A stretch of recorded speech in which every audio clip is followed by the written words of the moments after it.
Hello, I'm Riley, and this is the Diegetic Advancement Podcast. Hello, welcome to another episode of Diegetic Advancement. My name is Riley, and I've been missing in action for the last little bit. I had been doing RPGaDAY, posting and recording daily, all the way up until day 19. And then, unfortunately, I've had a week-long work trip. Of course, how those go, you get the pleasure of traveling, and instead of working 9 to 5, you get to work all day with work functions after work. And so I have not had time to keep up. Then I came back home, and my daughter had got gastro from childcare, and that put me out of action for quite a while. And then I've been rushing my prep for a convention, which I've just got back from. That was over the weekend. It's now Monday. So that's a probably overly long explanation for where I've been. Thank you for Jason and Mirke for reaching out to check in, just make sure that I was okay, having skipped a couple of regular podcast episodes and obviously dropped off the RPGaDAY wagon there. I appreciate that. So today I also have a call from Mirke and Jason, I believe. I don't think I've played these yet.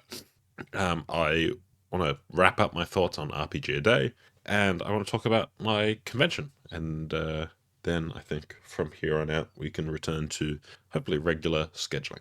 Anyway, I will pass it to Jason to take it away.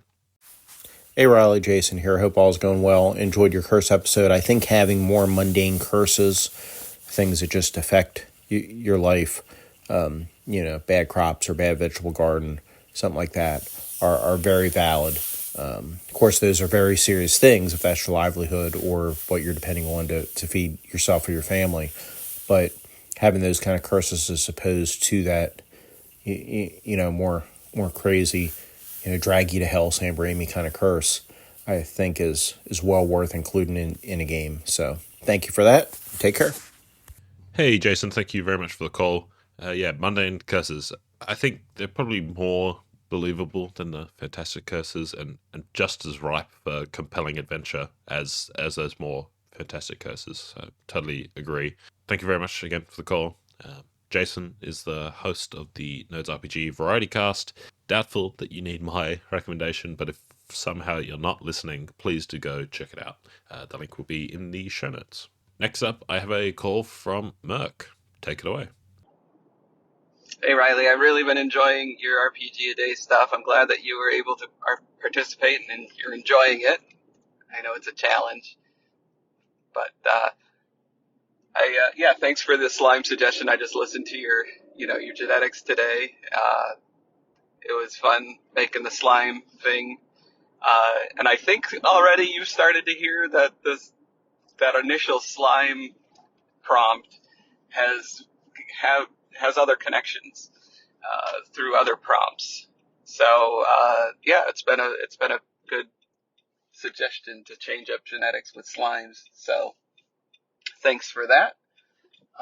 Also, I liked the panther thing, and the whole dream panther nightmare beast. I think is cool, and we talk about using meta knowledge to some degrees, like trolls can be burned by fire. When it comes to this panther thing, if you play it right, you could, hopefully in a fun way, you could use players' meta knowledge against them.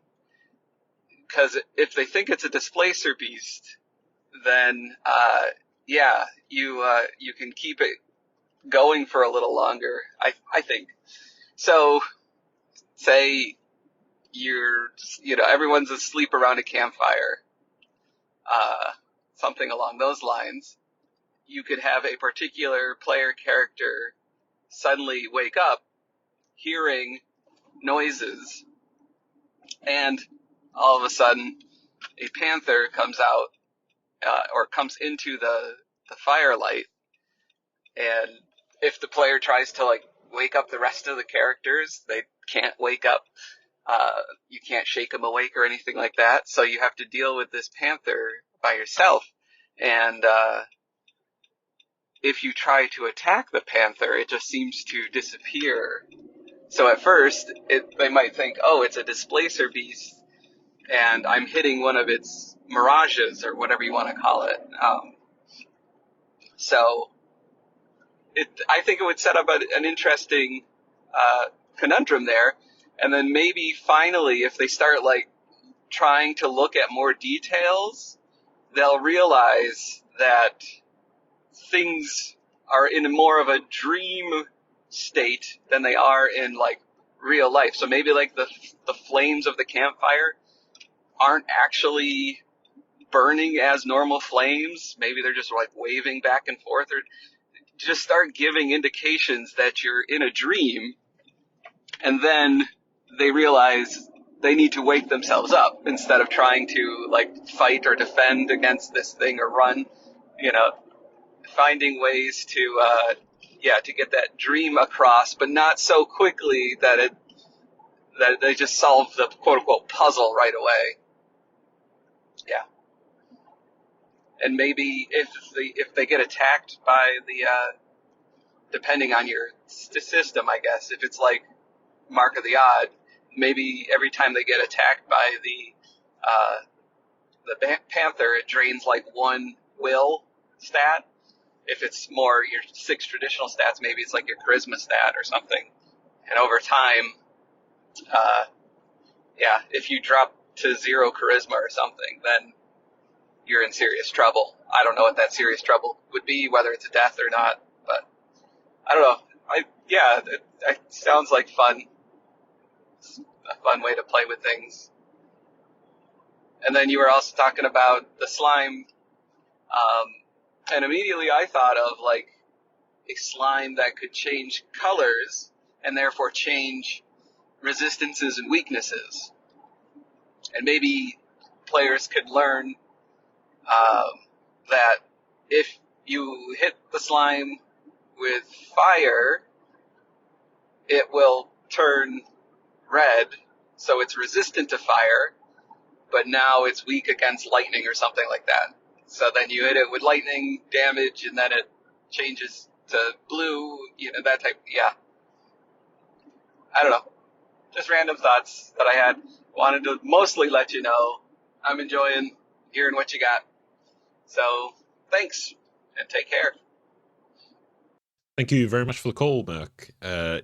Yes, the slime has been pervasive through some of the prompts that you and your daughters have come up with. I'm glad that has worked well. I certainly won't take much of the credit. The amount of creativity that you're all coming up with is fantastic to hear. The Dream Panther, I think it's really difficult to pull something like this off. But I really like your suggestion. They wake up, you can't wake up your friend, so there's a tell that something's not right. You might be in a dream, but then you're also given that sort of that false tell that this seems like a displacer beast, especially if they've got that meta knowledge of what a displacer beast is. So I think it's kind of nice to give them. You don't want it to make it too obvious that it's a dream, but you don't want to make it so obvious either that it's like, oh, okay, I'm in a dream, I pinched myself, it's over. It's nice to give them a fairly strong tell that they might be in a dream, but then also subvert their expectations with the potential displacer beast. So I really like that. The slime colors and resistance, I'm trying to remember what I said exactly in that episode, but I think I just included the resistance.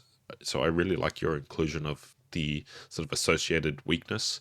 So it's not just the players have to kind of change up their tactics each round, but they can actually strategize to get certain weaknesses and exploit that. So, great suggestion. Thanks for the kind words on RPG a Day. It's been it's fun, very challenging to do it every day, as is evident by the fact I did not finish, but it's really good. I highly encourage everyone to go check out Mirke's podcast, just for his general content, but his RPG a Day stuff was really good. I sat down with his daughters and came up with a whole bunch of stuff. Good luck putting that together into a setting or an adventure or whatever the plan is for that. Uh, there's a lot of connections, but as Merck points out, it is fairly gonzo.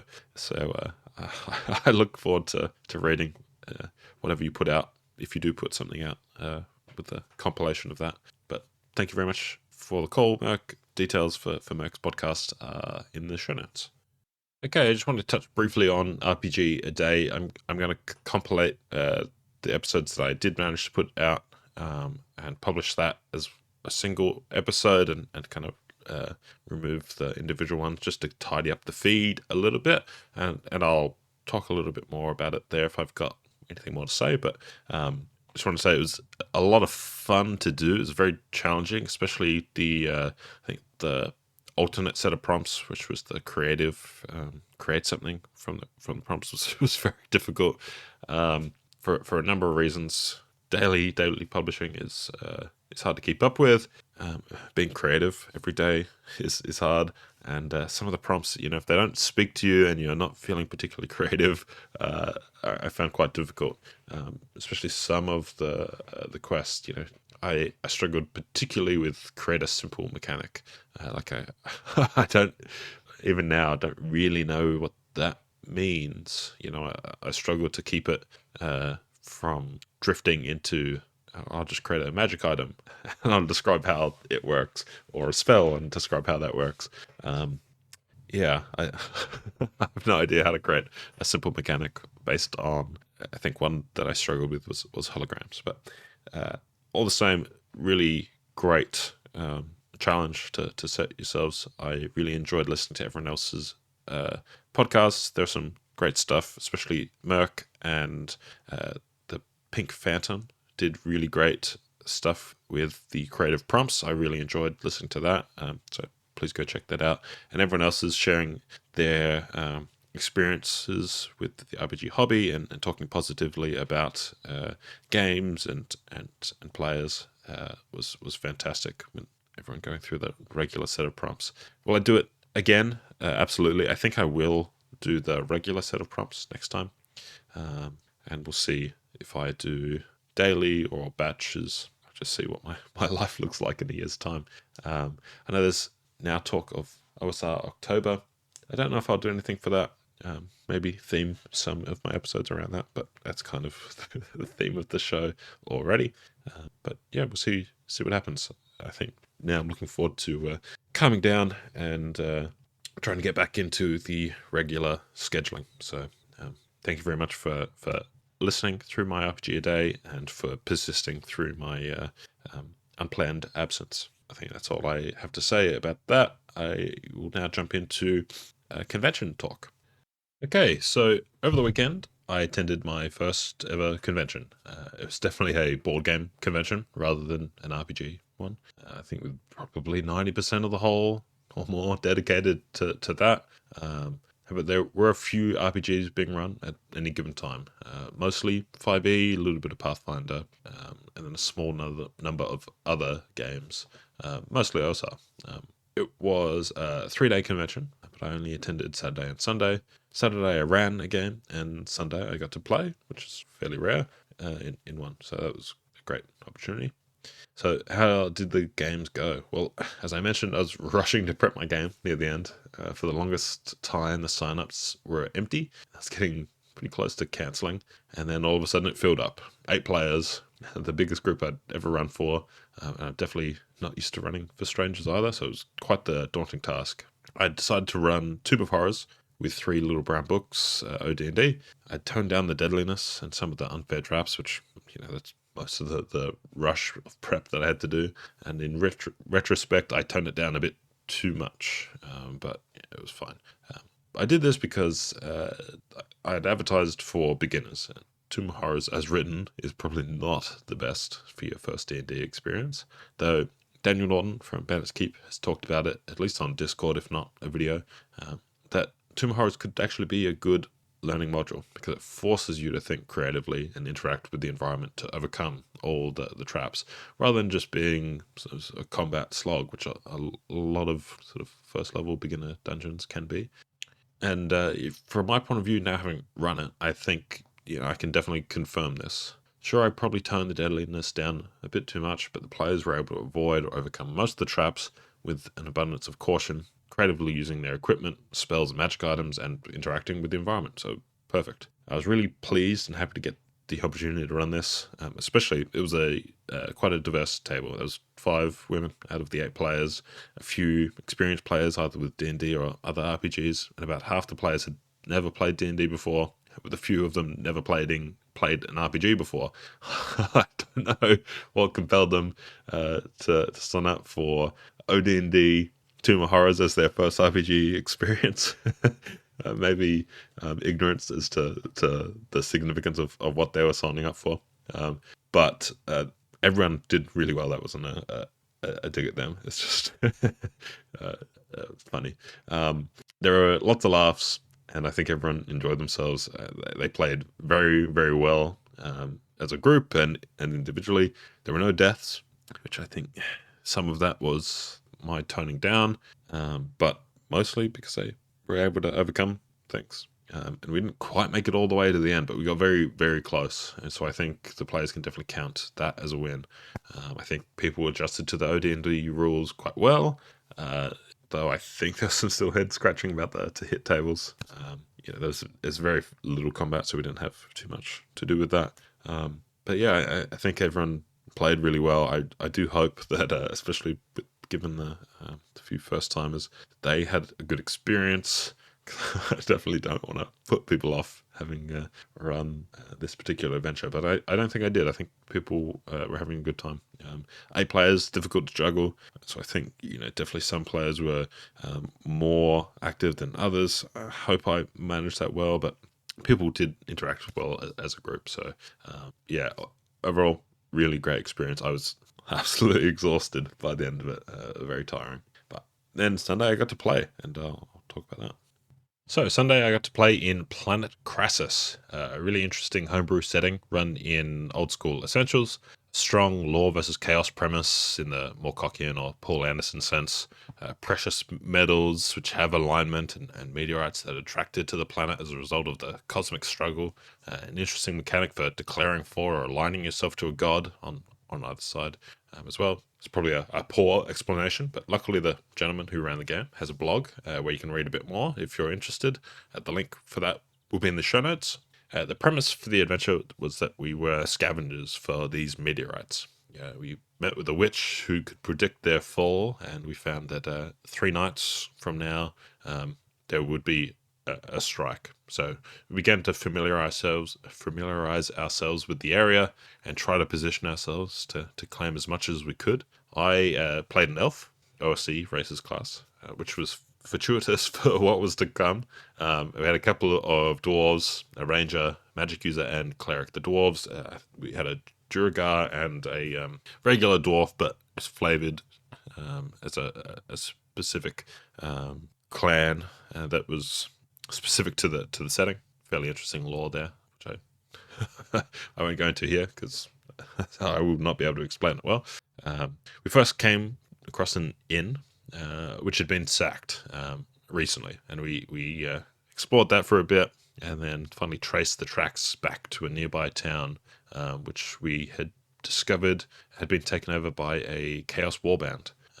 We had heard rumors that this Chaos Warband had been raiding the area and recruiting for its army, but it turns out they'd progressed a little bit more than we expected. Luckily, with the liberal use of some sleep spells, a bit of sneaking, we were able to clear out the town, rescue the prisoners, and loot some stuff. A couple of blood bronze swords, one of those aligned metals, chaos aligned in this case. At this point, we'd been faffing around a bit, and our time was running short, so we rested, did a little bit of prep, and fast forwarded to the night of the meteor, luckily without any interruption, so we could get straight into it. The meteor had split up into 3 impact zones, and so we navigated our way through the hex map to the first, and we retrieved that without incident, and headed to the second. We discovered a group of ghouls had arrived before us, and we're trying to dig it out.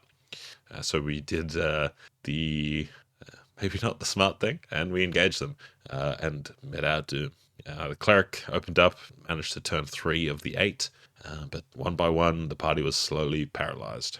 Me, being an elf, and the cleric sort of were the front line. The cleric turned them and then instantly paralyzed. I put up a decent fight, but ghouls are just nasty. 3 attacks per. They were easily able to overcome my impressive AC, and whilst I couldn't be paralyzed, they can still knock you unconscious the good old-fashioned way. It ended up being very close, with only 2 fairly heavily injured ghouls left when the final party member fell, but we did not have good luck on the paralyzation rolls, so it was a fairly quick ordeal. I skipped a lot of the details here, so that I didn't talk forever, but it was a blast to play. As I said, it's fairly rare that I do get to play, especially in an old school game and in person. Really great game master with a really interesting setting. It was a fun group of players, two of which had played my game the previous day, so it was great to play with them. The setting, as I said, was really interesting, and now I can add the TPK'd by Ghouls badge to my collection, though I still need to do it as a GM one day. Okay, that was the convention wrap up. All in all, a blast. The convention scene in Adelaide for RPGs and stuff, as far as I can tell, maybe I'm not in the know, seems to be very minimal. So it was great to be able to attend one, and it was really well organized, and thankful that there was some RPG presence there. It's great to actually meet new people who are interested in the same things that I am, the same games that I am. So I look forward to hopefully attending more in the future, just for at least for the socializing, and obviously the opportunity to run and play in some fun games.